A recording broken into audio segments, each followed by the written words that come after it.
Hey. Good afternoon, everyone. Good afternoon, Prof. Mensa.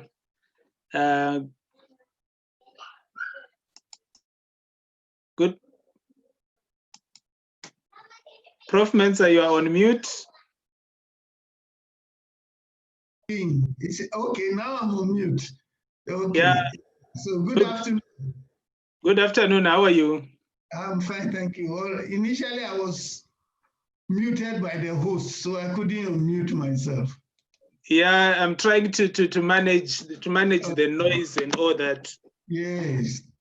It's good to control the background noise. Sure. Good afternoon, Dr. Mari.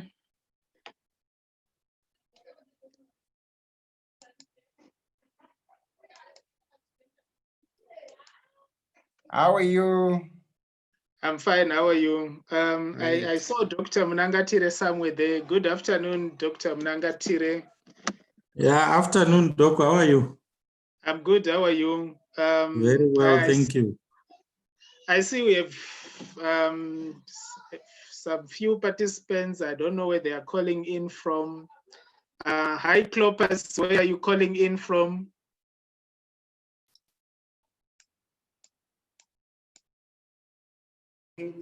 Thank you from Zimbabwe, Great Zimbabwe University, and I a postgrad PhD candidate.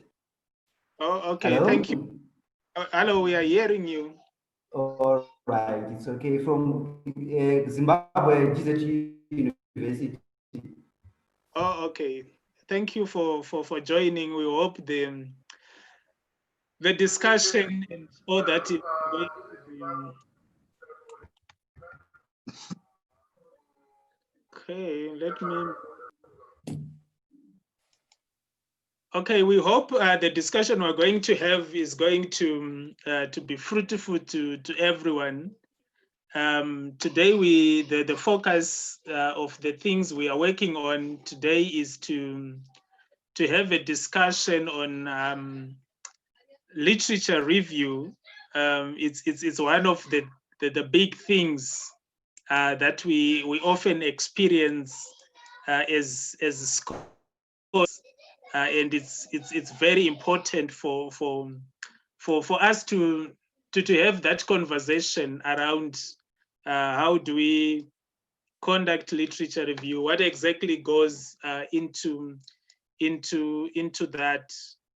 So that's what we are going to discuss here.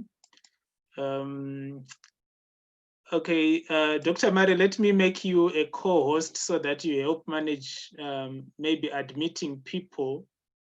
So where can I see you? Okay. All right, so you may manage a little of admission for me there.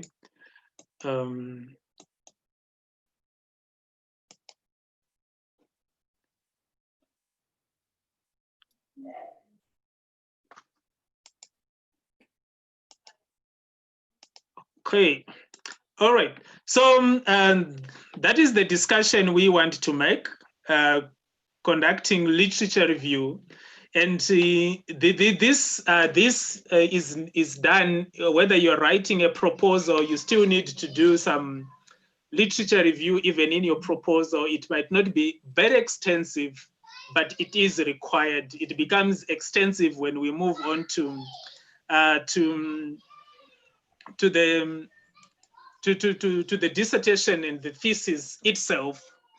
I decided to have this discussion first, maybe by let me start asking Prof. Mensa before we go through what we prepared. Prof. Mensa, what has been your experience when you read the students' literature review? What is your experience? In my experience, most of the times I read a summary of previous studies. Has it been different for you?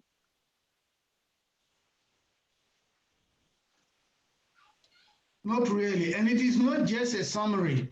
What I read often is annotated bibliography. In other words, the student will say, Mensa did this and did this and did, and then leave it. And then go to Hoyo did that and did that and did that and leave it. And so at the end of the day, there is no discussion between what various authors have done. You don't see comparison of methodologies. You don't see discussion of assumptions, the results that were obtained and why. And therefore, what the students take is from the literature that has been reviewed. It's just a report of what they have read from various authors.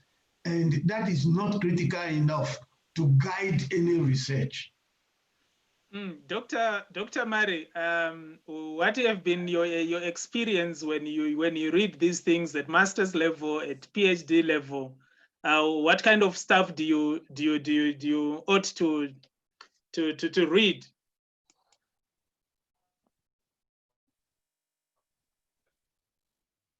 Do I have him or I lost him?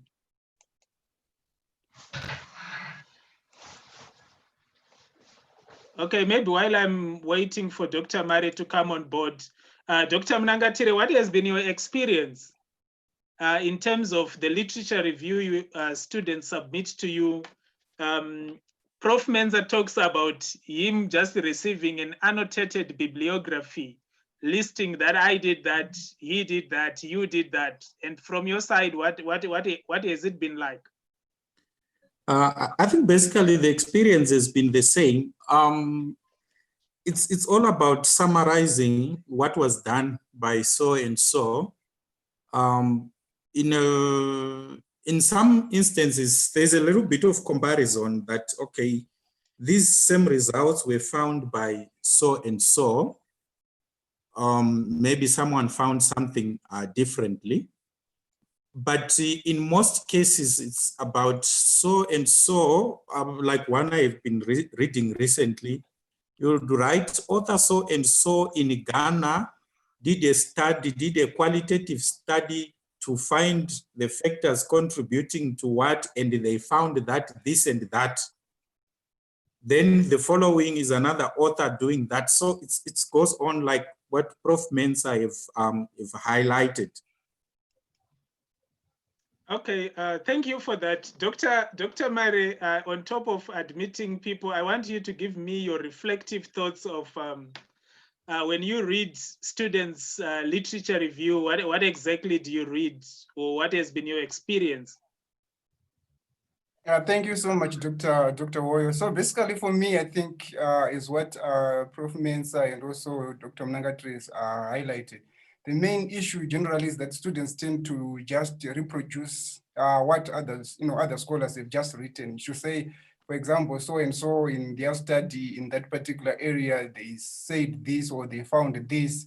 So there's what is lacking most of the time is the critical interrogation of how that literature can actually inform your particular study that you're looking at. But also to say that also what is missing is the issue whereby you can actually locate the debate, because remember in literature, there's always a debate that is going on.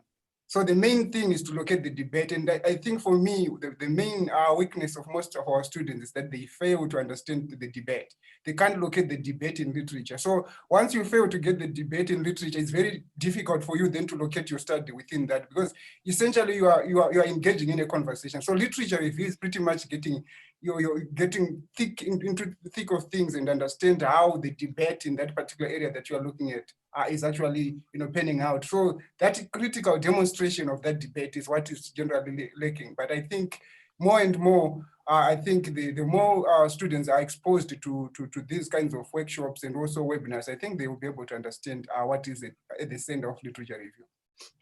All right, thank you for that. And I would like to concur that my experience has been the same as well. Especially when you read these, the work of doctoral students and master's students. In my experience, it has been too descriptive, like what all of you have said. People have not been critical enough. And I later concluded and come to the realization that critical thinking is one of the hardest skills you don't get, especially among our students. and they need to master the skill of writing critically. They need to master the skill of being able to review literature. It has been quite frustrating that many supervisors and doctoral training programs, they tend to assume that PhD students are already critical thinkers. And perhaps that's the reason why we read an annotated bibliography. That's the reason why we read people being descriptive and all that. So our discussion today is we want to just point out what exactly do we need to do? What does to be critical in your PhD literature, in your doctoral literature, in your master's literature? What does it mean? And from the three people that I have asked when we started, I'm sure you have heard that it's not about describing what Prof. Menza has written. It's not about describing what Dr. Mari has written. It's not about describing what Woyo has written. It's about you thinking through what I have wrote as a scholar and compare what Prof. Menza has wrote. Is there some similarity? Where do we converge? Where do we diverge? What's the narrative being built by these two scholars and so forth? So we want to talk about how do we evaluate, how do we analyze what Prof. Menza has written, what Dr. Mari has written, what Dr. Mnangatire has written. So I put this whole stuff there to just put in an idea of what needs to go into critical thinking. As a doctoral student, as a master's student, don't just read paper and put it there and then you don't try to question what is the issue this author is addressing, what is the problem this person is presenting, what are the claims that they are making, are these claims valid? So you should be in a position to form a view as a scholar and then try to see how do you do contextualization of a number of things. So critical thinking, it requires you to be objective in your analysis of literature, to evaluate an issue so that at the end, you are able to form a judgment. So it goes into a lot of things. You need evidence, you need assumptions, critique those assumptions, you need beliefs, knowledges, kind of many other things. Is there misunderstanding and all that? So we're gonna come back to this graph later and so forth, unless maybe Dr. Mari, you want to chip in and talk a little more about this graph, or we proceed to the next discussion point and see. I think we can proceed and then come back to it. I think we can always go back to it. All right. So what then is this animal called a literature review? So when we talk about a review of literature, we are looking at you being able to survey scholarly sources on a specific topic. So you should have a topic. When you have a topic, you should be able to do a survey of scholarly sources on that particular topic you are writing about, you intend to write about. And when you do this, you will be in a position to get an overview of what is current about your topic. So you would find out these days, the beauty is even papers for 2021 are already available. So you need to be in that space to find out what is current. So what you might think is current in 2020 is not necessarily the case. We already have papers for 2021. So you need to do this survey in order for you to get an overview of current knowledge. It allows you to identify what theories are relevant in your discipline, what theories are relevant in what you are writing about, the methods, the gaps. And like we have been saying in the beginning, a good review does not just summarize sources. It has to analyze things. It has to synthesize things. It has to critically evaluate in order to give a clear picture on the state of knowledge on the subjects. So in doing all that, you'd find you need to have these kind of steps in place. First, you should have a topic, because without a topic, you can't generate, you can't do a literature survey. So if you have a topic, let's say my topic is about cryptocurrency, my topic is about online learning, that's my topic, then I will be able to search for literature. And when you are searching, also have a way of, if I don't call it online learning, what else do I call it? So that it gives you some good enough grasp of the literature that you are searching. And then you develop the argument, you do the critique of the literature, you then write that particular review. So writing the review, writing the review it involves you getting relevant publications, journals, and please don't read fly-by-night journals, predatory journals, and all that kind of stuff. Read quality journals, because that gives you quality information and all, and the like. I would leave this to Dr. Mari to come in and share some insights as well. Thank you so much, Dr. Warrior. So as you are rightly pointing out, I think the most important thing to do when you're doing a literature review is to make sure that you consult the relevant journal articles, book chapters, books, policy review papers, and anything that is related to your area of concern. But at the end of the day, the most important thing to do while you're doing that is to make sure that you do what we call a critical analysis of whatever relevant literature is there. And you must also know that you must at least have some, important, keywords that actually punctuate your study, so that when you go about doing literature review, you've got keywords that you are using to look for that particular sources, especially if you're doing it online. You must always make sure that you have the right kind, and you must also know the authorities that are key in your field or in your topic. Because if you don't know the authorities that have written extensively on that topic, it becomes very difficult for you to understand where the debate is starting and where the debate is going right now. So it's very important to know who are the authorities when I want to read about motivation, for example, when I want to read about leadership, who are the main writers who have written extensively on that particular area, and what is it that they have said in that particular area. So it's very important to know the authorities and to make sure, and as part and parcel of actually doing a literature review, you're actually building a database of those authorities, so that once you want to come back and read about that particular area, you can always come back to those, because once you read their work, they will always point you to other people that have also written in that particular area. So the other issue that is just important for literature reviews, to make sure that you identify a gap in literature.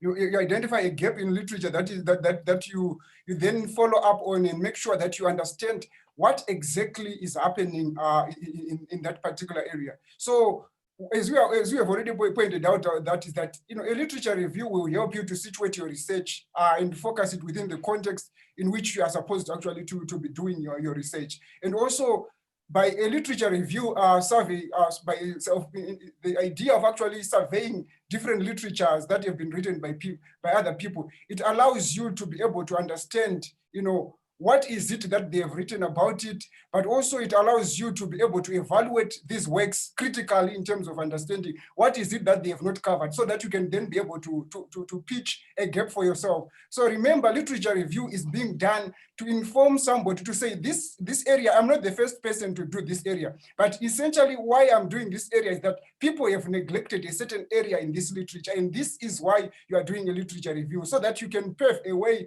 or actually create a gap for yourself in terms of doing research or even actually carrying out a study. And therefore, that gap then allows you to add knowledge at a master's level or at a PhD level, to say, I have contributed knowledge at this level because this particular gap that I'm trying to deal with wasn't dealt with sufficiently, because most of the people, for example, probably were using qualitative studies, and now I'm bringing the quantitative study, and therefore my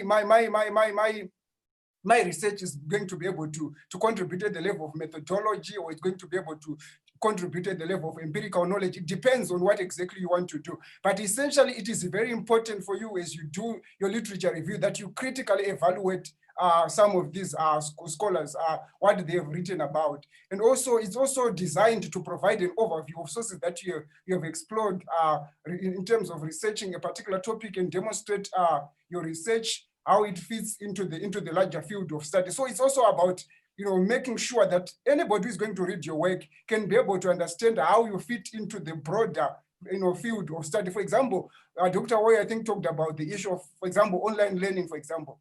Already there's a debate in online learning or even online teaching. Some saying it is good because it allows issues around efficiency, effectiveness in terms of delivery of lectures and other things. But there are also others that are also critiquing the same thing. So already there's a debate in online learning. So you must be able to situate yourself within that broader debate and understand what is it that you are going to do. Are you going to be people who are promoting this discourse to say, oh, probably online learning is the best thing to happen to education and therefore it's going to transform? If you are pushing that narrative, then understand what is it that also those who don't follow that particular argument are also saying in terms of critiquing its weaknesses and also how it entrenches issues like digital divide and also marginalizing people that are already poor that cannot access online teaching. So it's very important for me to always understand how is it that I can be able to locate myself in the debate in the field, because each field has got debates, and the more you read, the more you are going to see that there are so many debates that happen, especially in this in the academic arena. I hand over back to Dr. Woy.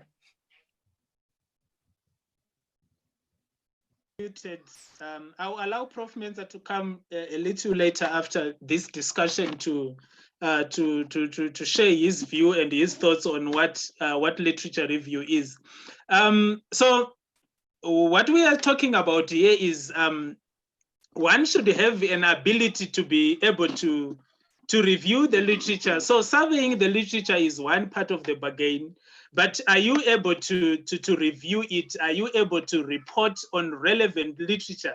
This is a key academic skill. You can't be reading everything about online learning, but you should be reading everything that matters to the research question. You should be reading and reviewing everything that matters to the objectives of the study. So having that ability to review the literature, to report on the literature that is relevant to your study is one of the key academic skills that we ought to have as scholars at whatever level of writing we are doing. So like what Dr. Mare was saying, when we do this, we are trying to see where do we situate the study, because your study has to be situated in the existing studies. And in doing that, it becomes very critical for you to be in a position to have identified the gap. Because without the gap, you cannot be in a position to situate your research. So what literature review does for you is that it helps you to situate your research focus within the context of the wider research community, within the context of the wider field. So for instance, if we are looking at online learning as a field of research, we need to find out where do we put in this particular study. Like for example, in a study that we published in January on ICTs and higher education, we situated our study in the essence of, or in the gap where we find out that so many things have been written, but not so much studies have been conducted in terms of measuring student perception and the implementation of the ICT policy in a higher education context. So for me to be able to arrive at that, it means I must be in a position to have a good skill to review the literature so that I put my study into context. I situate my research into a wider focus regarding what I'm doing. So I should be able to report this review in a manner that is critical of the relevant literature. So what it means is when you get the relevant literature, you need to analyze it. What does this literature say? We are going to talk a little more about that. What does it ignore? Is it something that I need to take care of, or is it something that needs to be taken care of? What is the clarion call coming from all these variety of sources? So that it also helps you further locate and situate your research. And initially, I talked about identifying a gap within literature in your research, because without the gap, you won't be in a position to situate your study, to review critically this research and so forth. Prof. Mensah, do you have a comment or two on this? Yes, interesting discussion. What I try to do is to get students to organize the literature they are going through in such a way that they will be able to identify this gap. Because it is difficult to just ask a student to identify their gap if they have not organized what they have been reading. And so I have a literature review schema that I designed, which I will send to Dr. Woyo so that he will share with the members of the group. And what this schema requires students to do, each article they take, they capture the bibliographic details of the article, the way they will put it in their list of references. And then they must identify what was done, the core issue in that article, what was done and what was the justification. In other words, they must identify the issue that was being teased out in the article. They must also indicate, initially this is difficult, but later they get used to it. They must indicate how relevant this article is to the research they want to do.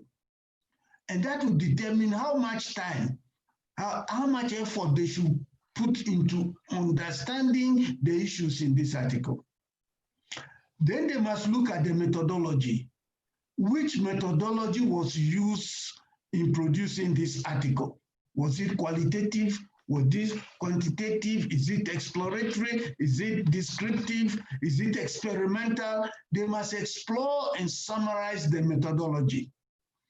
Then they will look at the results.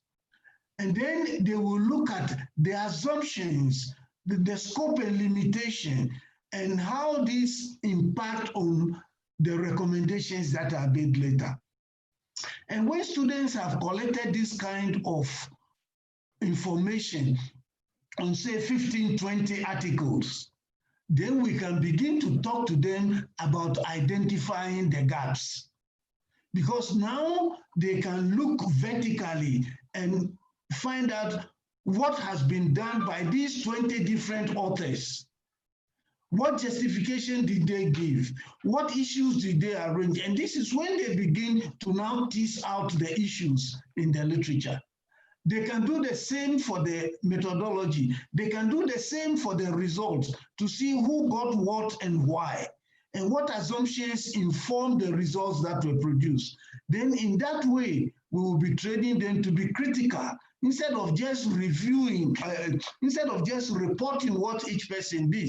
They will now be discussing and finding out where there is consensus, where there are conflicts, and if there are conflicts, what is the gap? What needs to be done to then address this gap? This is how I go about. So I will share the schema and Dr. Woyo can circulate it. Okay, thank you, Prof. Mensah, for that. Why do we do the review? I think Dr. Mare touched on a few points about this. Someone reading your study will not just assume that your research is a good idea. So this is one of the primary reasons we need to effectively review the literature. So you need to persuade me and other people to say that the study you're doing is a good idea. So there is need for you to show with some kind of evidence that this study is required because there are these gaps that I have seen in terms of reviewing literature. So you need to persuade people reading your work that this is a relevant research. This is research that is worth doing. In order for you to do that, you are looking at these kind of questions that needs to be addressed. What research questions are you asking? It determines the kind of literature that you also need to review and to survey. Why are you asking these kind of research questions? Has anyone else done anything similar? You need to ask yourself that. And I'm so sure someone has done something similar to that. And it's your responsibility to identify how similar your study is and how different it is with those that have done previous studies before you. Is your research relevant to research? Is it relevant to practice? Is it relevant to theory in your field? What is it that we already know? What is it that we already understood about this topic? And when you ask yourself this, it's going to lead you to a question: what exactly do we need to know? If we know this, is there something else that we need to know? And for you to be able to establish that position that, of course, we know this and that. Of course, we know that there is a digital divide. Is there something else that we need to know if we are doing online learning research and all that? How might your research add to the understanding? Because as a reviewer of a journal, this is what I'm particular about. When I'm reading someone's article, I'm worried about what are they adding to the discussion that is already there. It's very critical to address that bit. When you are doing your literature review, we need you to arrive at a situation where you need to point out what are you going to add? How is our understanding of this construct going to be improved with you conducting this particular research? How are you going, if you are challenging existing studies, what is the basis of challenging previous studies, previous theories and beliefs? Over to you, Dr. Murray.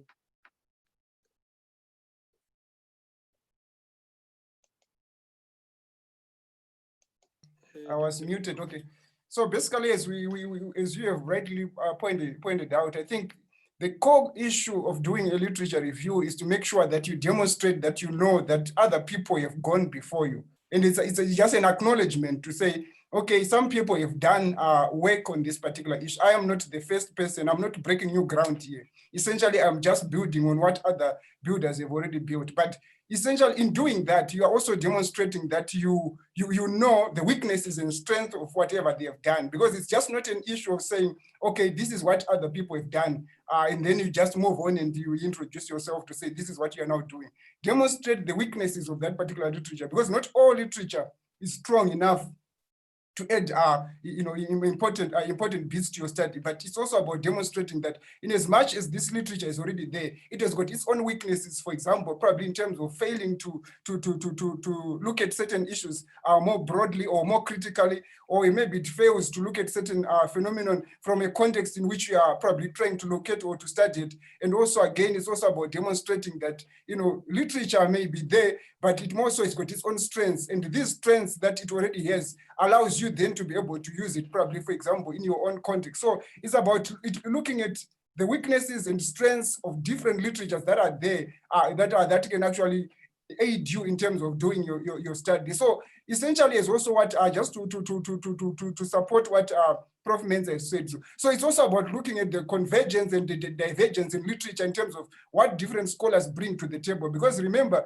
different scholars always bring different views to the table. So it's about understanding, are people concurring, for example, in terms of their views on online learning, for example, or their views on theories of motivation, for example. Are they concurring? If they are not concurring, where are the divergences, and what can be done to be able to remedy that?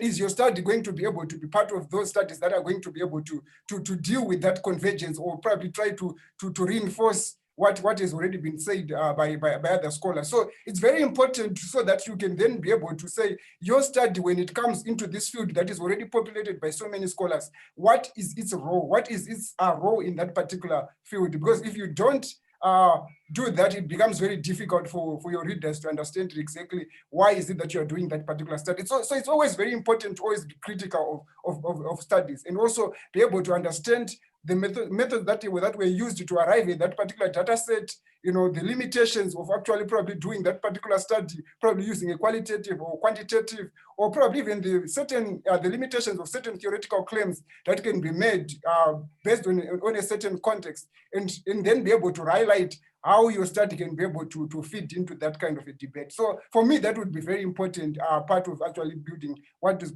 probably be called a cohesive and also very interesting literature review.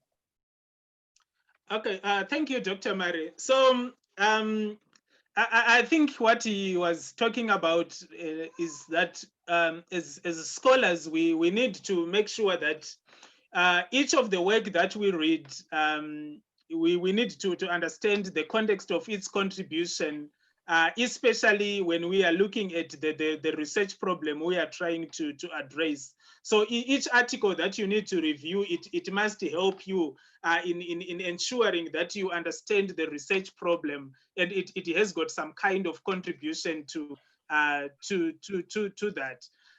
So that's the purpose of literature review. It places each work in the context of its contribution to your research problem. That's very critical. Secondly, literature review is going to help you to describe the relationship of each work to the others, the relationship of each work that others have actually done before you, and see how does it fits in the broader scheme of things, and where does yours take things from where others have actually ended. Literature review, it also helps you, or it is done because it gives people a new perspective, or a new way to interpret previous research. Because what we need to do is to interpret if research has conclusively dealt on this matter, if research has not sufficiently dealt on this matter. So if we review literature, we would find out that in as much as previous studies have advanced this thinking, there are still gaps that are glaring in this context, and all that. I'm gonna tell you that in one of the recent papers we were working on, we had to convince a reviewer to say that in as much as issues of motivation, satisfaction, and loyalty are actually over-researched, we were arguing that in the context of our study, we are looking at a new context where things have not been properly researched in context of economies that are under distress and all that. So we were trying to show the reader and the audience that this is our new way of interpreting previous studies, in as much as they have been done on this, and in as much as people think that these areas have reached saturation, there is always a new angle at looking at things. And this is what we want to be developed when we are doing literature review. It also helps in the resolution of conflicts. There are so many studies that are conflicting on this and that. And I'm going to tell you that when I was reading for my PhD, I focused on competitiveness. Some people have got a different idea about what competitiveness means. Economists like Prof. Menza have got a different thinking that you don't find from other people when they measure competitiveness. So that kind of conflict and those kind of contradictory studies, they need to be brought to the fore, and you should not be drowned into just simply showing that these studies are contradictory. You also need to add your voice to that. And tell us, okay, if these studies are contradictory, so what? Where do we go from here? And it's your responsibility, while you have argued that Kruger defines competitiveness as this, Mensa defined it as that, then you try to come in this space and take your position as a researcher and try to show us from this contradictory, if I am reading this work, what direction should I take? And it's your responsibility to cascade that narrative.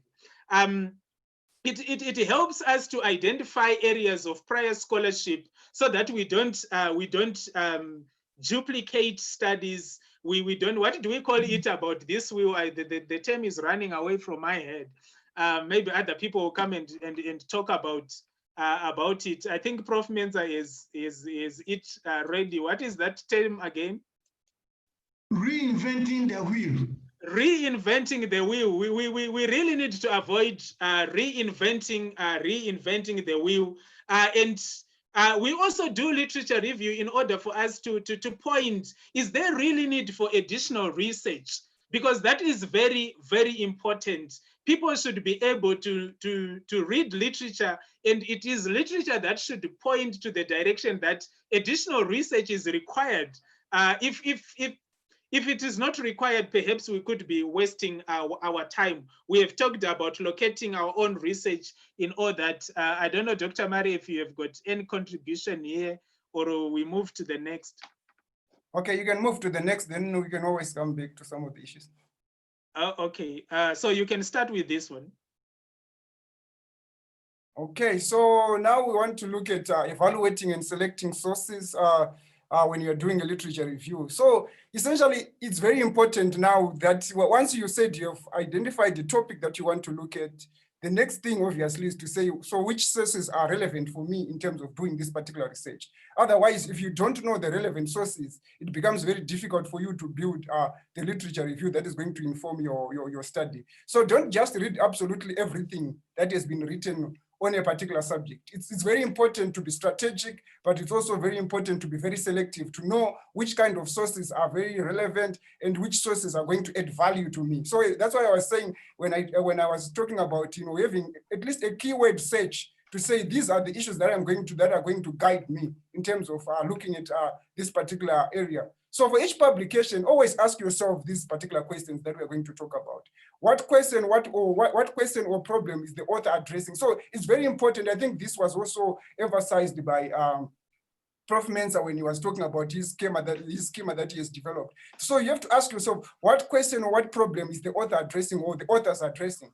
And what are the key concepts and how are they being defined? So you must always have that at the back of your mind to say, what are the key concepts that if for example, somebody is dealing with motivation, for example, you must be able to understand what in that particular study, what is the definition of motivation? Because you're going to see that the definition is going to change or to differ from study to study because people can operationalize concepts. So when people operationalize concepts, it means that concept is used in that particular study to mean certain things. So don't assume that we will know motivation from another study, so it's going to be the same motivation that is going to be used in the same, because people use different definitions to arrive at certain things. For example, us here in journalism, when we talk about fake news, for example, it's different from the way how probably somebody is going to talk about fake news when they talk about it, for example, in other contexts. So it's also important to say. I think I lost.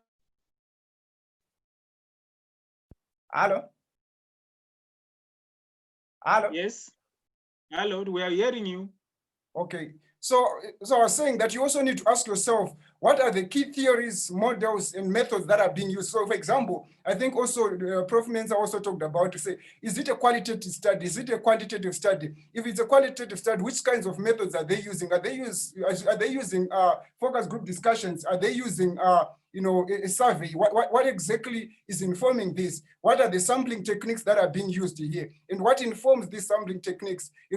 What are the data analysis tools that are being used to analyze this particular data? And then once you do that, you will be able to understand how different scholars in that particular area are actually addressing or trying to deal with that particular issue that you are talking about. So it's always very important for you to be able to ask those key questions. And the other issue is to ask yourself, what are the results and conclusions of this study? So it's always very important to say, after reading the studies, you must always to say, so what are the key results, what are the key findings from this particular study? And what are the conclusions? And what do they tell us about this particular phenomenon that I'm looking at? So it's always very important to ask yourself, after reading a whole journal article, ask yourself, what are the results and what are the conclusions? And in some cases, probably what could be, what are the recommendations or what are the areas of further study? Because some papers actually go further and say, these are areas that can actually be looked at by other people who want to do this particular study going forward. So it's always very important to ask yourself that.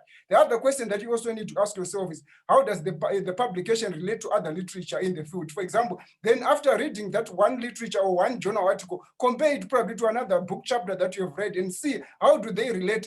Is that particular literature adding or confirming what you have already read, or is actually going against what you have read? So it's always important to understand areas of convergence and areas of divergence, or areas of conflict and areas where they can actually concur, or there's consensus in terms of what needs to be done in that particular area. So does it add or does it challenge or established knowledge? So it's always important also to ask yourself, is it new? Is it something groundbreaking, or is it something that is just rehashing what we already know? So it's always important also to ask yourself, whenever you read literature, what is important about this particular study that I've read compared to what I want to do? Is it adding something new, or is something that is really irrelevant for me to pursue further? The other question that you also need to ask yourself, how does the publication contribute to our understanding of the topic, and what are the key insights or arguments that are coming from this particular issue? So it's always important for you also to ask yourself, how is it contributing to understanding of that particular topic that you are dealing with, and what are the key insights and arguments? Because there are always arguments that are being pushed, and we always need to be able to know these arguments and insights so that we can be able to help us to move forward with our study. The other issue that you can also ask yourself is, what are the strengths and weaknesses of this particular study or this particular publication that I've just read, and what is it that I can borrow from it, and what is it that I cannot borrow from it, so that you know what to pick and what not to use in your study. But also, as we have already pointed out when we started this thing, always use credible sources. So we always say it's important to use credible sources, and we are talking about journals, books, or book chapters here, and or maybe policy manuscripts, depending on that particular topic that you're dealing with. But always know that you are dealing with literature that is beyond repute and beyond questioning. Because once you use literature that is considered to be predatory or something that is considered not to be up to scratch, you are shooting yourself in the foot. Because once somebody reads your work, they'll say, but your work borrows much from literature that is really not coming from credible sources, and therefore it means you have not done justice to this particular topic. So always make sure that you cover your back by doing the right thing, by consulting the right kind of journals. If you don't know that, ask your supervisor, and I think that's why the supervisor is there.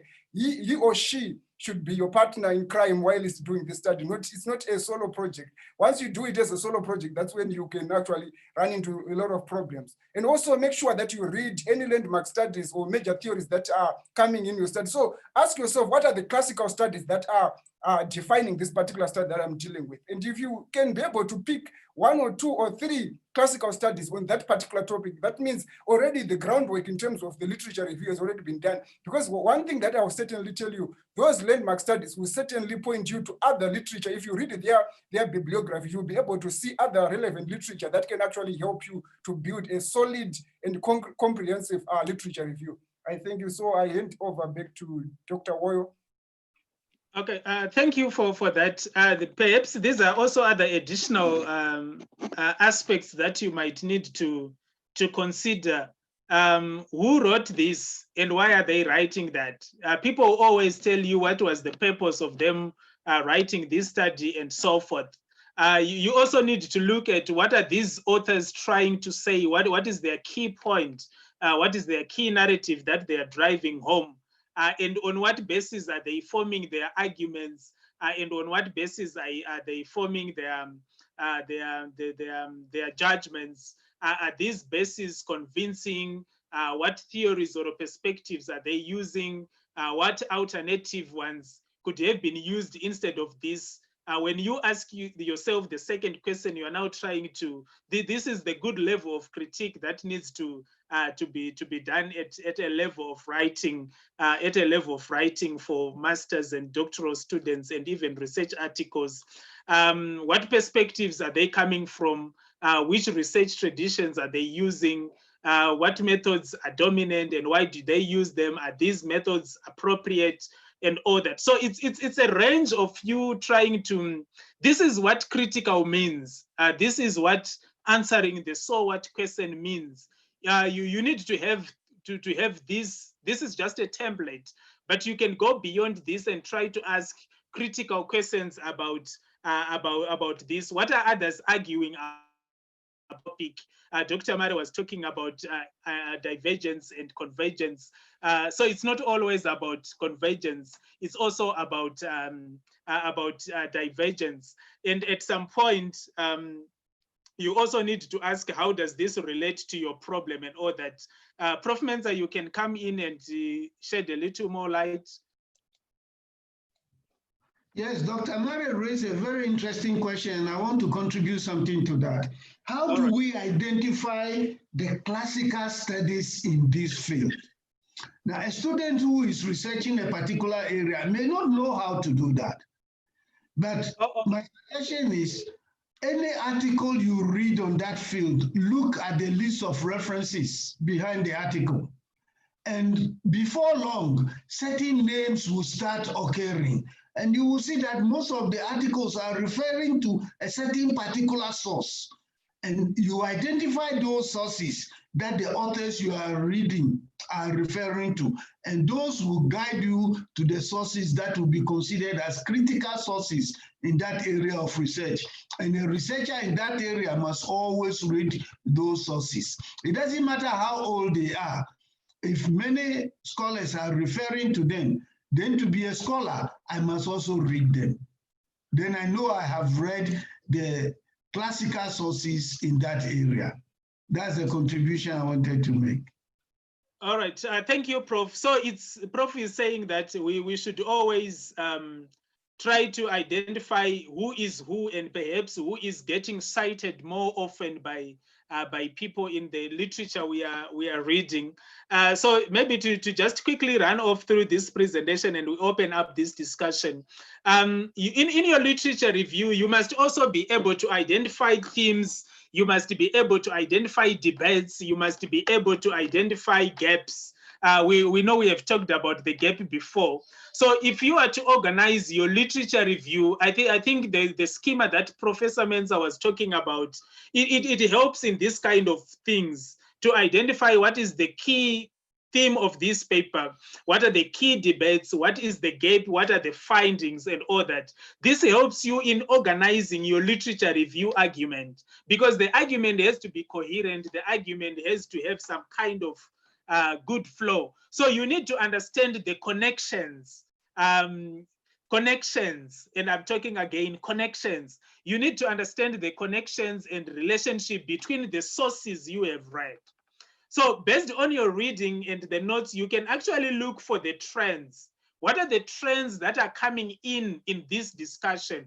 What are the patterns that are coming in this discussion? Like in theory, in methodology, in results. I can tell you from what I have been watching over in the space, especially on people who are writing about hospitality, marketing, and education, structural equation modeling is trending. Structural equation modeling is trending in those disciplines. So it's something that you can actually see by reviewing literature and all that. So you can actually look at those trends, those patterns, patterns in theory development. Scale development at the moment is trending as well. Those are recent trends in certain fields and all that. So when you look at this, the idea is to establish whether certain approaches are becoming more popular over time, less popular over time. So like I told you, in the disciplines that I have mentioned, I have seen that structural equation modeling is trending.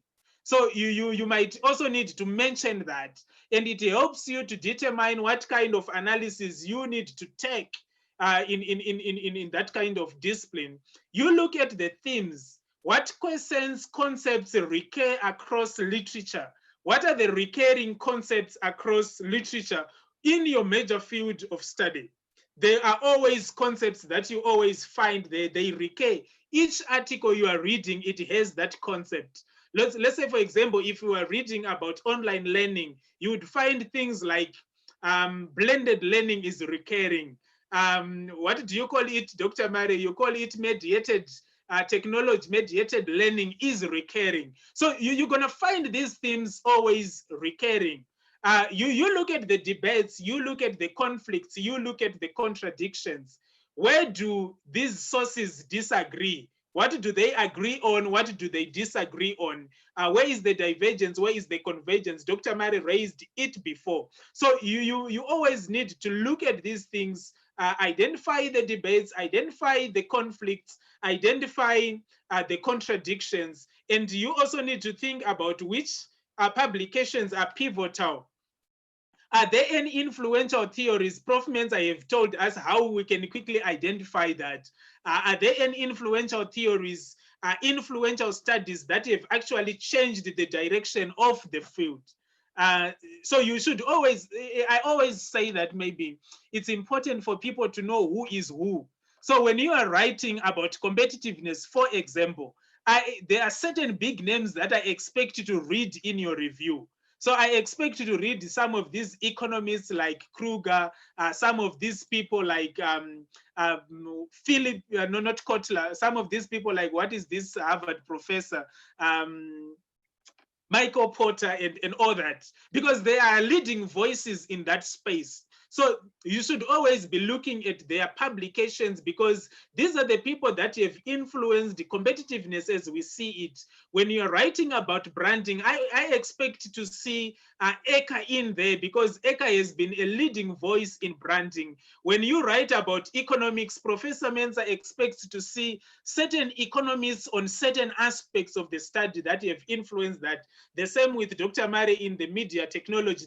They have got influential scholars that have defined what happens and all that. We talked about the gap. What is missing from the literature? That's the gap. There are weaknesses that needs to be addressed, that your study needs to address. I'm sure this will help you to show how your own research is going to contribute to existing knowledge. Dr. Mare, you want this or the next one?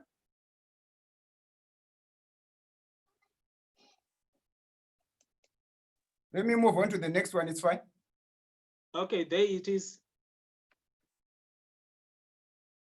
Okay, so in terms of outline, we want to discuss about outlining your literature review structure. How do you then organize your thoughts? Because in as much as you might be able to have sources, then you need to be able to have, you know, some kind of a strategy to say, how am I going to break it down so that somebody can be able to understand exactly what I'm looking at?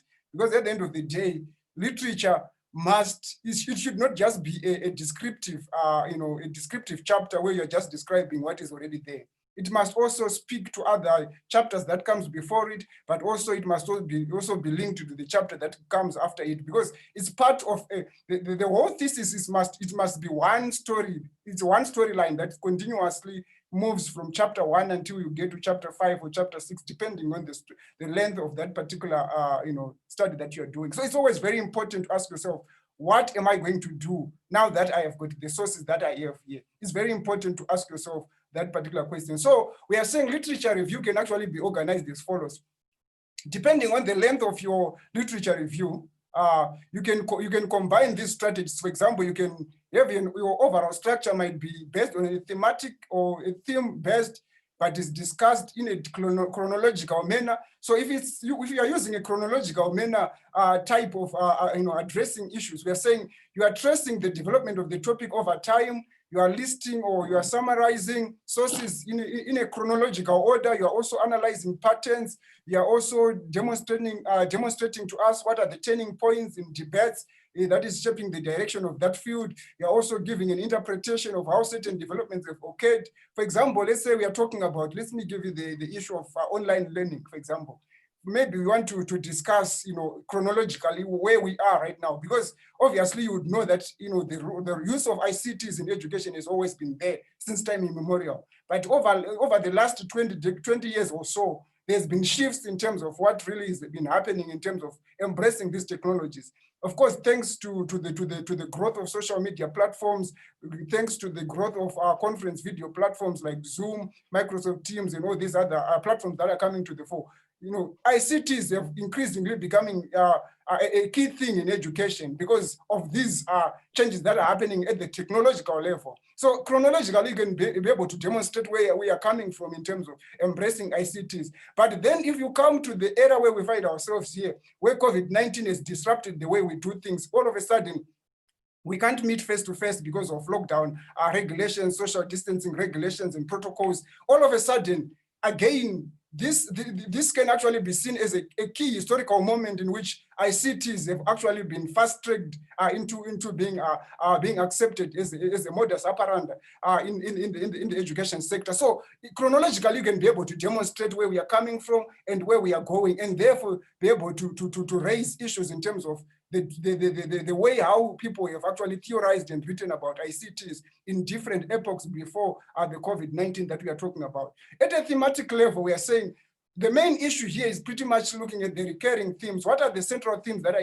emerging from this study? Well, and then you try to organize them in subsections to say, for example, let's say if you are looking at online learning, for example, if you look at that, you will see that you can't just be having a whole chapter where you're just writing about online teaching. For example, probably, let's say you probably are going to have probably a theme, for example, where you are going to look at policies, maybe for policies informing online learning, for example, could be a sub-theme that you are going to identify if it's part of your research gap. And then probably you can probably say maybe policies and regulatory frameworks around ICT is in education, maybe in Namibia or in sub-Saharan Africa or something like that. That could be also a sub-theme, you know, coming from the broader theme of obviously probably looking at online teaching at a bigger level. So it's also about breaking down the topic into smaller chunks so that you can be able to present it to anybody in a chronological but also in a thematically organized manner so that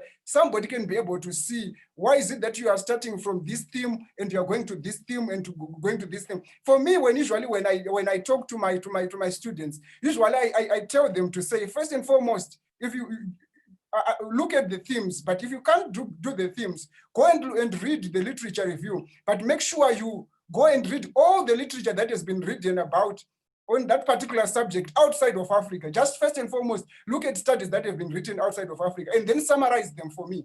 Once you summarize that for me, use that as one of the themes that you've identified, probably to say whatever studies that have been happening outside of Africa. And then after that, come to Africa and tell me who has done particular studies and critically engage with their studies in terms of what have they written about on that particular subject in Africa. After that, if you are writing about Namibia, then I'll tell you, then move from Africa, zero in to say what is it that has been written about that particular subject in Namibia, so that you can be able to demonstrate for me how you have been able to move from an international level, a global level, to a regional level, and then to a local level, so that whoever is going to be able to locate your study can be able to locate your study to say, okay, these are the studies that have been written at a global level on this particular topic. In Africa, people have also written about this particular theme, but they've written it on it in terms of A, B, C, D. And then you move on to say, but in Namibia, this is what is there. And therefore, there is probably a gap in terms of what has been written about in Namibia. People have not been able to sufficiently exhaust this particular area. And therefore, that's why I'm coming in to try and do this research. So it's always very important to be able to find a strategy to say, how am I going to be able to break it down? Otherwise, if you don't have a strategy, you find yourself, and I think I've seen so many students, they drown themselves in literature review to the point that when they come out of literature review, they are already tired and exhausted. They don't even know where to move to because literature review is very exhausting. I'll tell you, it is very exhausting because this is one of the, it's like building, when you're building a house, when you're doing the foundation, that's when most of your money is going to be sunk in because you don't know where it is going, but it's going in underground. But where it is going to inform what you are going to do going forward. So it's very important that you don't be worried about the number of hours that you are going to spend, sleepless nights that you are going to spend trying to deal with literature review, but make sure that you build the right foundation. That's what I can say for now, Dr. Woyo. You can proceed and talk to this one also as we try to wrap up. I think we need to wrap up in the next 2-3 minutes. Okay, so the other issue is to say, so how to write a good literature review. So as I've already pointed out, when you are reading around these things, always remember the purpose of why you are doing a literature review. Because if you just move away from understanding why you are doing it, then it's very easy for you to slide into other things. And that's why many people end up complaining that literature review is complicated. And also I'm no longer understanding my study. I think people usually, if you want to see where students get lost, it is in this area. More than any other area. That's what I've seen in my few years in the academic space. I've seen that students usually fail to get it here in the literature because it's very exhausting, as I've already pointed out. There are so many things that have to be done, but always put yourself, what is the research question? What am I doing? What is it that I want to try and get out of this literature? What are the theories and methods that have been used in these particular studies? And how are they going to be able to add value to what I'm actually doing? Always ask yourself, does this literature add value to what I'm doing? If it doesn't add value, please stop it and stop reading it because actually you're wasting your time. Always ask yourself, am I adding value? Or if I'm not adding value, what am I doing? And we're also saying read with a purpose. Don't just read anything. Don't just read anything. always be very systematic and deliberate in terms of what you are going to be reading about and how you are going to make sure that you synthesize that information that you are reading about and why that information that you are reading matters. Because at the end of the day, time here that you are investing in doing the reading is also very important. But we're also saying when you are writing again, write with a purpose to say, what am I communicating? It's not just an issue of saying, now I just want to make sure that I just describe whatever I've read. Make sure that you give us the connections that Dr. Woy was talking. Give us the divergence. Give us the connections in terms of what areas in which are these scholars actually converging. What areas are they diverging, and what are the issues, and how can that actually contribute to your overall study? So it's always very important. So essentially, I'm summarizing it and saying, remember the purpose of your study, read with a purpose, and write with a purpose. And those are three key things that you always ask yourself. When you find yourself drowning, always ask yourself, am I writing with a purpose? Am I doing it with a purpose? Am I writing with a purpose? What is the purpose of this particular literature review that I'm doing right now? You can move on, Dr. Woy. Okay, there it is. So thank you, Dr. Mari, for that. So with some key takeaways from this presentation, available sources, they must be backed up with evidence to show that what you are saying is valid. So when you are writing, you need to really show some citations into that. Another key takeaway is we need to be selective with the literature we are engaging with. Select only the most important points that you find in the literature, so that you highlight those important points in your review. So the type of information you choose to mention should actually relate directly to the research problem. You use quotes sparingly. I like this one. Let's not abuse quotes. It's your responsibility as a scholar that you read, because this is what happens in literature review. You read, and you write. You read, and you write. So the issue of quotes, it's a silly way where people are trying to avoid plagiarism, and it doesn't really help you in developing a critical look, a critical view of things. Because we are aiming at developing a researcher who is independent, who is critical. And putting so many quotes in your write-up doesn't help you to achieve that. So when you use the quotes, use quotes, okay, especially in instances where paraphrasing could be very difficult. But wherever possible, please, you need to paraphrase things, interpret them in a way you understand, and then advance the narrative. So shortcuts are okay if you want to emphasize a point, or if what the authors said just cannot be rewritten in your words. And I think that has been what I've been trying to say. So do not use extensive quotes as a substitute of your own summary. Because you want to, most people, they use this because they want to run away from a plagiarism or a similarity score. If you do read, listen to the reading, and then you try to interpret what does the writer say, what does the writer mean, it's gonna help you to get away from this. And keep your own voice. Most of the times people are drowned in just citing, Prof. Mensah said this, Dr. Mari said that, Dr. Mnangatire said that. That's okay, but what are you saying yourself? It's very important to do that. Like, for example, you can say satisfaction is often mistaken to this. Then you now, after citing that, tell me what does that mean? It makes measurement of this construct in this context difficult, because it is mistaken to mean something else. So you would have said that. So please, your voice needs to be heard in this space. Your voice needs to be heard when you are doing literature review. While even though you are presenting other people's ideas, I am keen to understand, what do you say about this? And this takes me to the point where I always say, most of the times when people are defining things, they just put a definition one after another.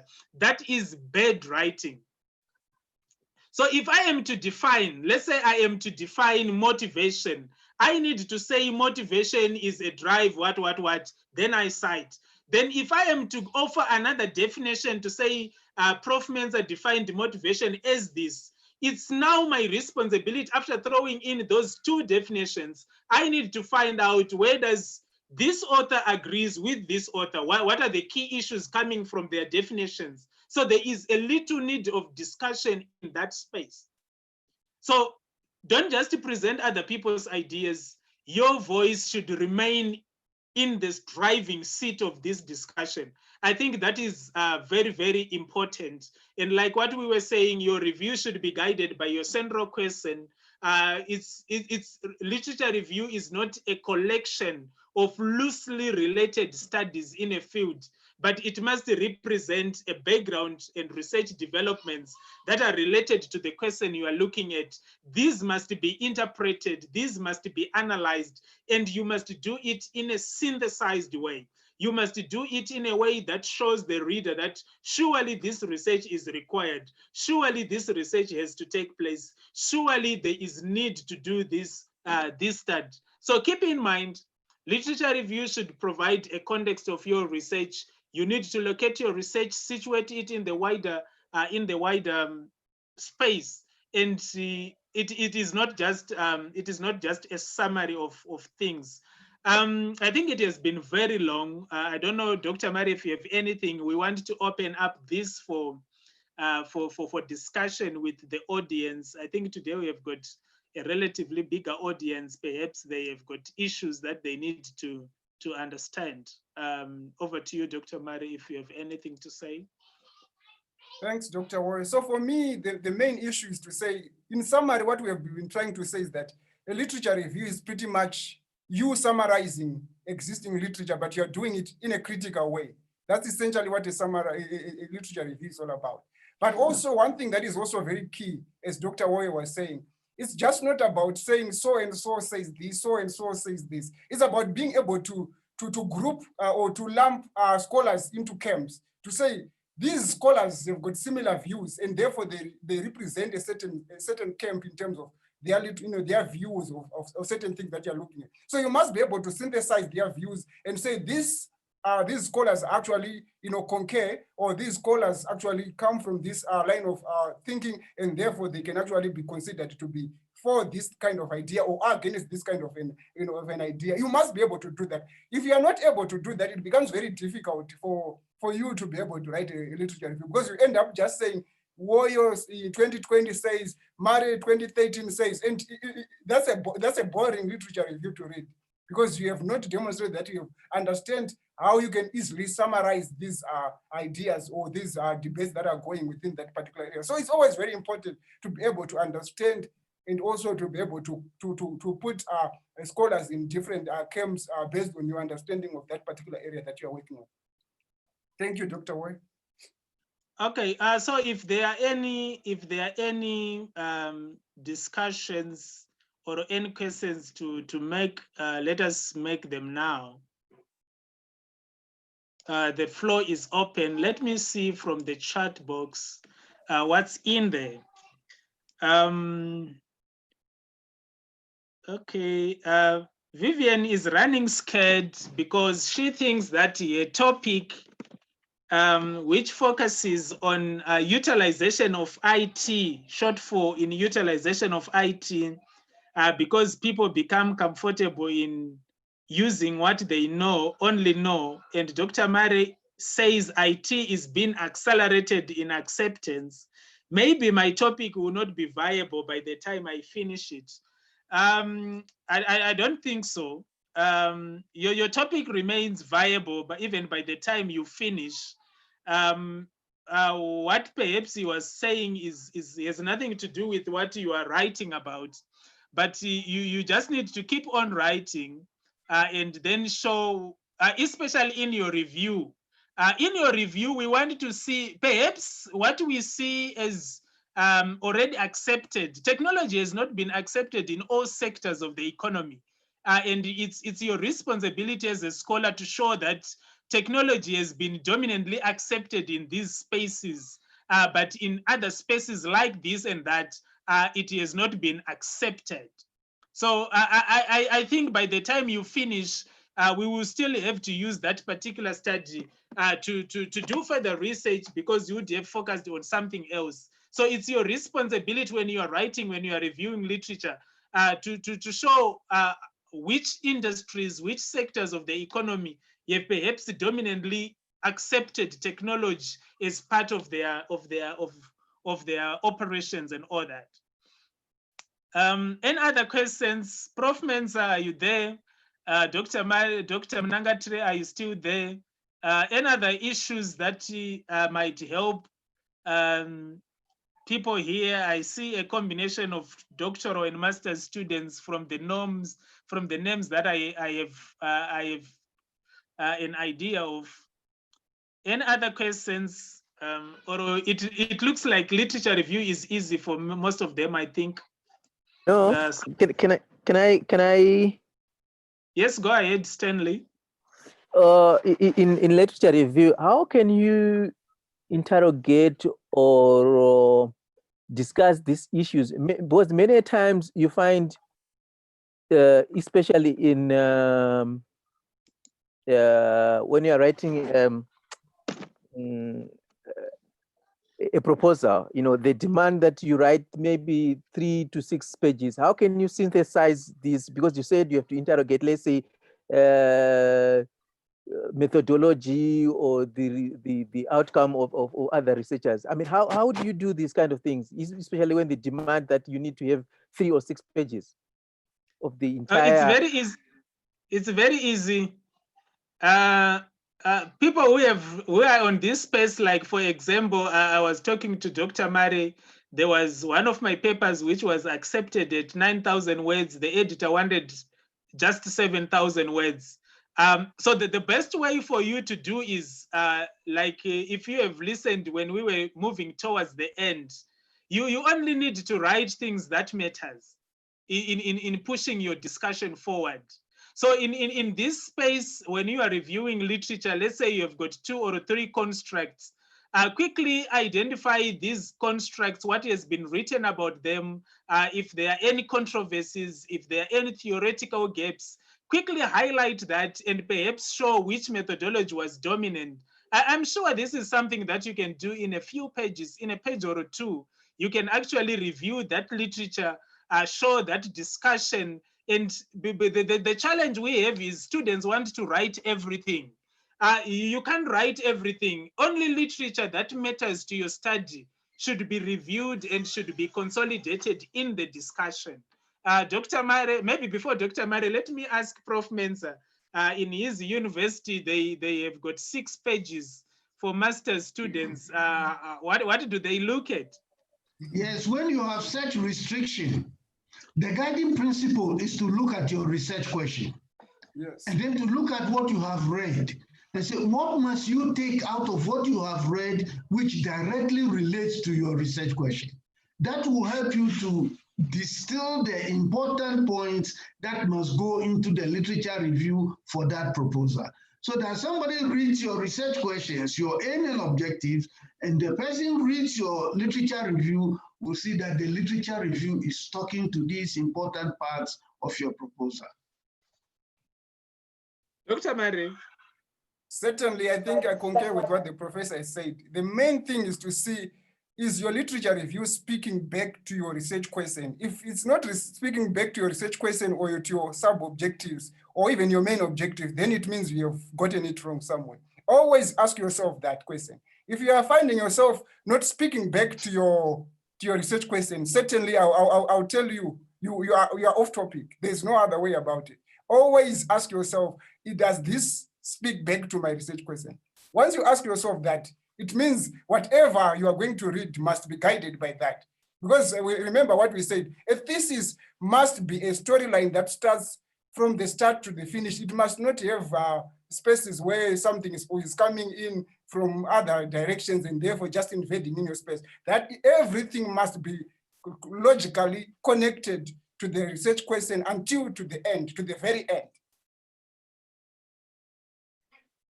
Okay, I hope it helped you, Stanley. So the idea is about synthesizing. Literature review is all about synthesizing.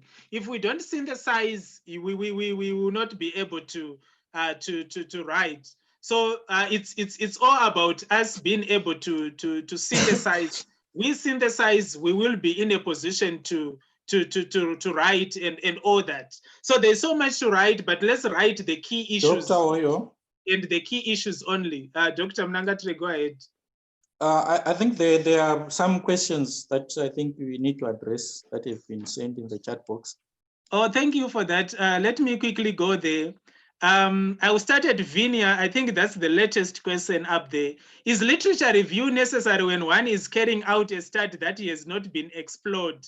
How does one go about it? How do you know it has not been explored? That's my question. Maybe perhaps other panelists can help this. Is literature review necessary when one is carrying out a study that has not been explored?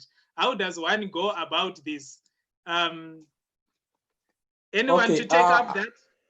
Yes, I have actually asked Vinia to give an example of such a topic. Maybe Vinia already has a topic that have seen that maybe it has not been explored. Then it would have been easier already to maybe highlight what already has been explored on that particular topic. Okay, however, I would say that I don't think there is a topic that has not been explored, because what you want to do, you are building on to what has been done. Let me give an example. If we we used to use mercury thermometers to measure temperature, human temperature, body temperature. And some people think about what can we do to measure temperature in a different way. There's nothing that has been done to measure temperature in a different way.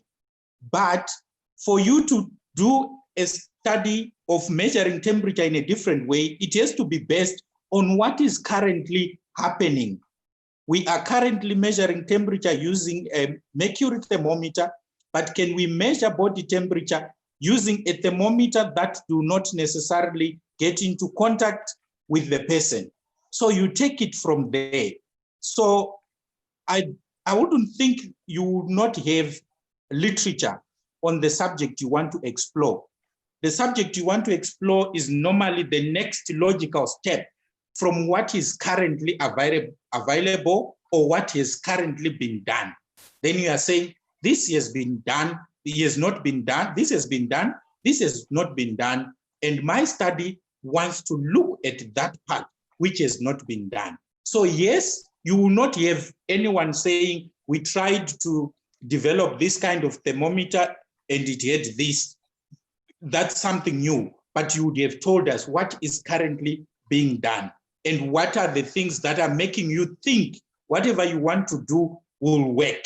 Obviously, there's certain literature that supports your theories and your hypothesis that we can actually develop a thermometer that works without getting into contact with the human body. Thank you. Thank you, Dr. Mnangatire, for that. The next question reads, before I come to you, Esther, let me take the one from the chat room and the one from YouTube, and then we come to you, Esther. So the second one reads, with regard to empirical literature review, what is the best technique of giving subtopics that covers sources that I want to critically review?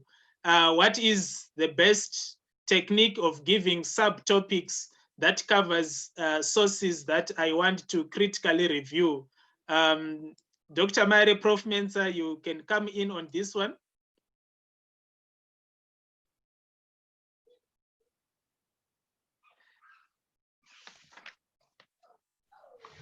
Thanks. Okay. Okay, let me give Prof. Prof, go ahead and talk about the organization of literature in response to this. So now the students wants to know with respect to empirical literature review, what she wants to organize. I didn't understand the last part of the question. Please read that part. She wants to organize according to what? I think this student is asking about perhaps he or she is doing empirical literature review, and he or she is asking about what is the best technique of giving subtopics in order to cover sources that I want to critically review. I don't know, maybe that is what is written here. So I think it is. It will depend on the content of those sources, because since she's reviewing the literature analysis, and this is where the literature review schema will help, because it will help her to break what has been written into components. And it is those components that she could discuss. So for example, she should take what has been done and why it has been done. She should take the methodologies that have been done, the issues that have been discussed, the methodologies used in handling them, the results that came out, and organize the writing of the review along these lines. Okay, Dr. Murray? Yes, I think that's the example that has been given by Prof. Mensah is one such an example that somebody can actually use, to use the schema to come up with themes, to say, okay, on this particular theme, this is what the scholars in this particular area have written about, and this is what these were their conclusions, and therefore use that probably to come up with themes. But probably at a PhD level, maybe that's when it becomes more complex, where you probably need to be more sophisticated in the way how probably you come up with your themes. And I think the best way of also again doing that is also to further subdivide your research question or your guiding research question, or even your research your objectives into manageable in smaller bits and pieces, so that you can use that again to guide you to say, for example, I need literature around, for example, if it's e-learning, you say probably I need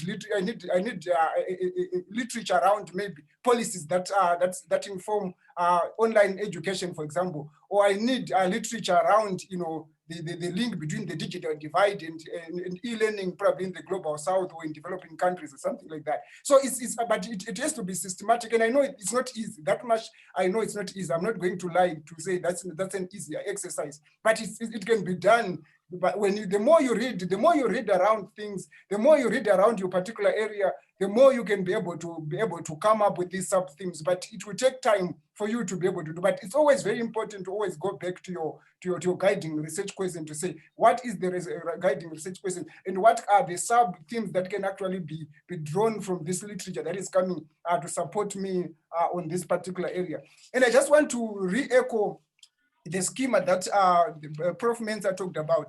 One way of also doing just literature review, as he has already pointed out, I know some people came in a bit late, so probably they may not have been able to benefit from what he said, is to just have a schema whereby you say, for example, you first and foremost, you have a column where you are saying, you write about the author, and you write the author, the first name, surname, and everything. Then another column where you probably write the year in which that particular study was published. And then probably another column where you are writing about the research question, to say what was the research question that that particular study wanted to deal with, what was addressing. And then from there, you have another column where you probably have got methods or research methods that were used to actually arrive to study that particular phenomenon. And then after that, you've got another column again where you are saying, what were the key findings? For example, let's say at least the 3 key findings from that particular study, and what were the conclusions, or what were the areas that were actually said to be areas for further study.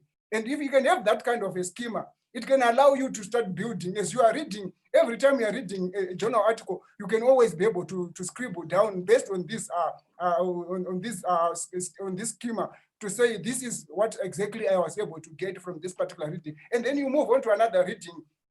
And after reading probably 30 or so articles, you'll be able to see a thread that is running around, that is coming through from that particular reading. Because certainly these scholars, you would see some scholars that are converging, and then there are some scholars that are diverging. And then you can start being able to lump them together to say these scholars who are writing on this same area are coming to the same conclusion. These ones are also coming to a different conclusion because of A, B, C, D. And then you can be able to then run down to say, this is what the literature is actually saying on that particular area. Back to you. All Dr. right, Wong. thank you. Esther, are you still there? Esther, your hand was up. Are you still there?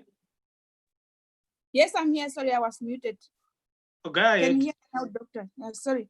Yes, no, I wanted can to ask around what Dr. Admire was explaining, that when we arrange our literature review, we should look at, for example, a particular topic in terms of the global context and continental context and then the country level, for example. Now, what if a particular topic or related topic has not been explored, maybe at a global level, or maybe? Okay. An example? I think let us dispel the idea that it has not been explored. I would suggest you saying it has not been sufficiently explored.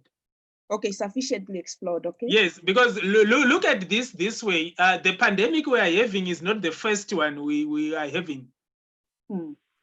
Right? So it means there is literature on the Spanish flu of 1918 to 1920. There is that literature, right? And it has got similar, if you can check on literature on that, I was doing actually research after someone posted something. People in 1902 were actually putting on masks like we're doing today. In 1918, after that pandemic. And there was another pandemic probably that came in. HIV/AIDS is a global pandemic. So so when you do that review of literature, you are putting in these spaces so that you put in an argument that in as much as existing literature is there, they have focused on the 1918 Spanish flu, they have focused on the SARS of the Middle East, they have focused on AIDS pandemic, but relatively few studies or studies are beginning to emerge, and they are now focusing on COVID-19 as a pandemic. So in that space, even if issues about COVID-19 and other issues have not been researched yet, but at least you acknowledge that this is not the first pandemic to have occurred. So for me, I always encourage you to look at, maybe if like what Dr. Mari was asking, if we can have the topic, we can actually quickly point you the angles to show you that this kind of studies, they do exist, but perhaps the way you want to look at it is relatively a new aspect that you can check on that. Okay. Yes, what are you writing about? I'm writing about youth perceptions and expectations on ethical leadership in Namibia. Oh, okay. So are you suggesting we haven't written anything about youth perceptions? In Namibia, I haven't found any literature to that effect. No, in Namibia that becomes some contextual gap. But elsewhere in the world, surely people have written about it. Perhaps they didn't address the issues of ethical leadership, but they wrote about youth perceptions on poverty. They wrote about youth perceptions on this kind of stuff and all that. And when you read about that and when you write about, this is what we were talking earlier about, how do we situate your study? So it's you acknowledging that youth perception research exists and it is focused on A, B, C, D. However, studies focusing on ethical leadership or studies measuring the perceptions of youth on ethical leadership are the ones that are a little scarce. And that's the reason why your study becomes handy in that space. Dr. Mare, Dr. Mnangatile, Dr. Prof. Mensa, you can chip in.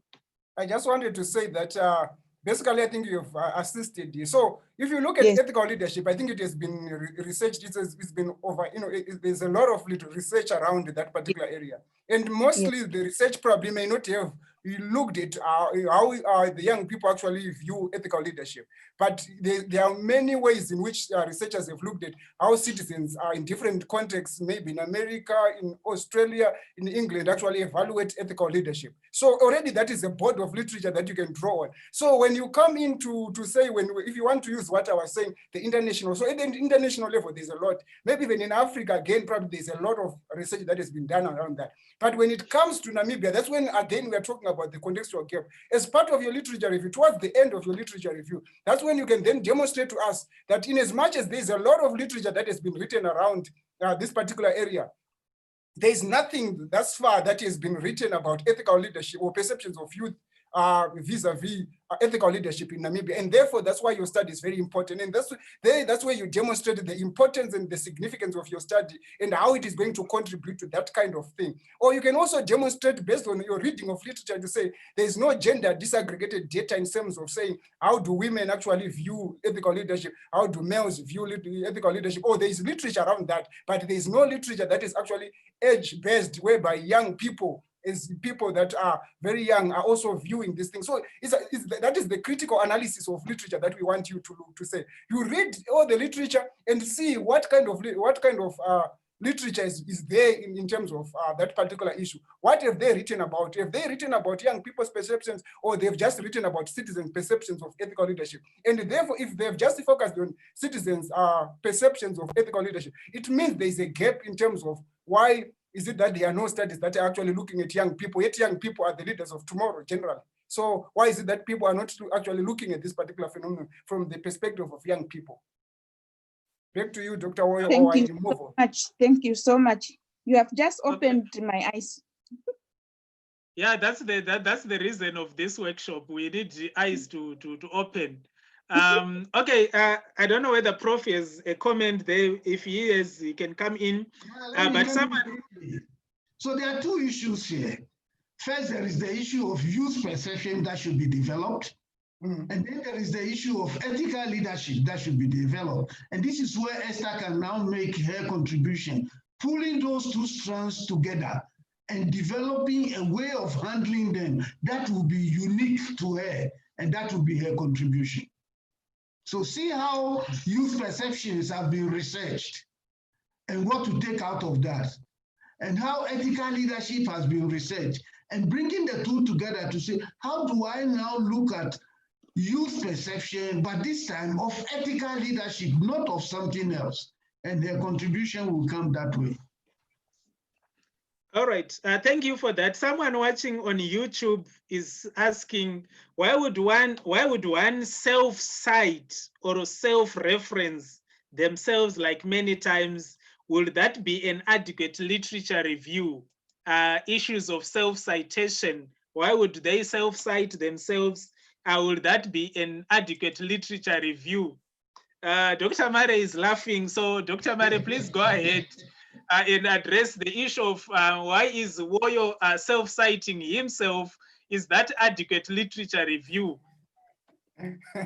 Honestly, that would not be. Of course, I know we academics are guilty of that that practice where we want to push as many citations on Google citations as many as possible by citing our own works, because some people probably are not doing that on our behalf. But I think it's very important to bring others people into the conversation, because remember, literature review should be a conversation that critically engages with what is actually happening in that particular area. So if you are only saying you are the only one who is writing about that particular phenomenon, then I think then there's something really wrong with that particular field or that particular subject that you are dealing with.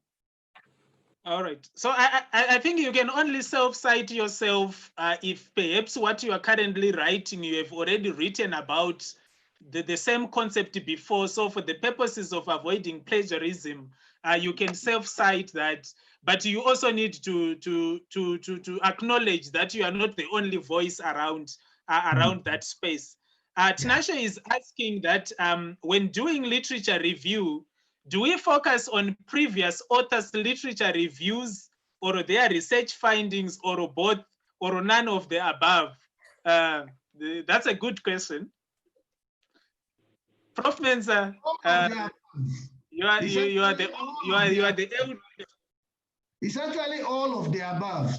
Yes. It's actually all of the above. Yes, Yeah. it is good to look at how others have reviewed literature in that area. And as I mentioned earlier, it will help the researcher to see who else has done research previously that others have read. And that will help the researcher to determine what else needs to be read. And so it's a way of building the body of sources that should be consulted. And therefore, you should look at what they have reviewed and their own work, which has now contributed to the body of knowledge that is already existing. And that was why I say all of the above. So when we are reading an article, we want to give attention to the literature review in that article. It will also help us to acquire the skill of writing literature review, especially condensed literature review like we see in journal articles. Thank you, Prof. So I think to just add on that, you being able to review literature, you should also be able to read my literature review section, because in my literature review section, like for example, the one that I'm sharing, there are other issues that I have also written there in my own words.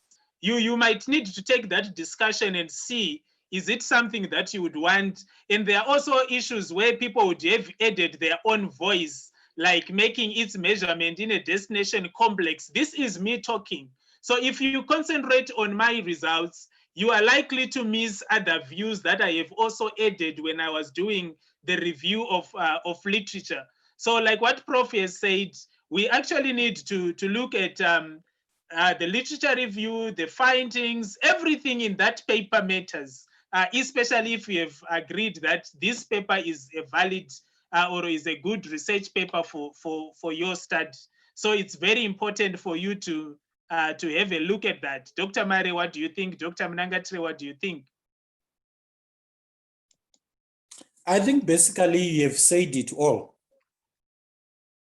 because there's no better way, because you need to see what have they written in their literature review, and what results did they find, and how is it relating to that literature that they did. It can also help you to trace, like what Prof. Mensah was talking about. You may find very interesting sources there that they have quoted, and then you can go to the primary sources and also look at what is it that they did, what is it that they find. So that way you'll be able to actually congregate good literature sources on a particular subject that you are studying on. All right, so I think we have exhausted some discussion here. I think we need to now wrap up this meeting. It has been quite a long meeting, and we hope that what we were discussing is going to benefit you as you are writing your studies. Those of you who are doing masters, those of you who are doing doctoral, those of you who are writing research articles, it's the same principles. Unless maybe let me start with Dr. Mnangatire. Any concluding words? No, nothing from my side, I think. All right, Prof. Mensah, any concluding words? Well, this has been a very useful discussion, and I am sure those who have participated will benefit, but it comes with practice. And so we have heard. Now we must go and practice what we have heard. Then we can make it our own and use it in our work. All right. I think someone watching on YouTube was saying maybe as a suggestion in another session, maybe if we can do a tutorial on using applications like Mendeley in helping managing references. We will think about that. I use it. What do you use, Dr. Mare? Mendeley or Zotero? It's Mendeley. Okay, Prof. Mensah is from the people before computers. What do you use to manage your referencing?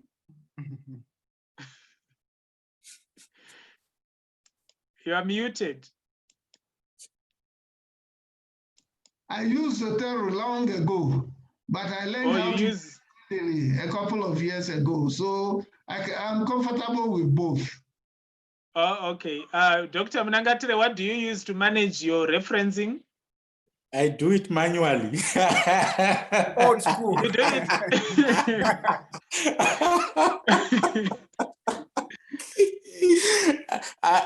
Yeah, I've moved from one to the other. I've used RefWork at some point in time, Mendeley at some point in time, but at some point they disappointed me. And actually, for my PhD thesis, I did it manually. Oh, that's good enough. I did a combination of Mendeley and manual as well for my PhD, and I'm always comfortable using the two. Even when I'm writing my articles, I use Mendeley first, and I make sure I also do it manually to just make sure. So it's just a suggestion. Dr. Mary, any concluding thoughts? Thank you so much for this opportunity. I think it's been a very interesting conversation. I hope the students that joined us for this particular session certainly are going to put everything into practice, because essentially, as we were pointing out, I think this particular section of any either master's, honors, or PhD, this is the most difficult. If you are able to crack this one, then certainly the PhD or master's or honors is yours. So please try and make sure that you practice and continuously consult your supervisors where you are finding it difficult to continue with this particular journey. But it's worth working on, and so that you can get the right skills to write as an academic. Dr. Woy? Oh, okay, thank you very much, everybody, for joining in. Let's meet again next week when we would decide, where would we have decide what are we bringing on board, and we'll make the communication earlier so that you know if you want to join, you will be able to join. So it is our hope that these sessions have been fruitful since we started them in June. I think this is the third month running when we are doing these methodology workshops and discussions, and we hope we have managed to help one or two. If we can help just one single person, I think we would have achieved the objective of this community service services that we are doing to students and early career researchers. So have a good weekend. Those who are teaching, have a good teaching class on tomorrow. Those who are working from home, continue to observe the health protocols, continue to stay at home. Don't go out if you have nothing to do. Put on a mask if you go. Otherwise, it has been a fruitful discussion. So it's bye-bye for now until we meet again next Friday. See you then. See you, Dr. Woyo. Bye. See you. All right. Bye, bye, bye, bye, doctor. Bye. Bye, bye. Bye. Bye-bye, doctor. See you. All right.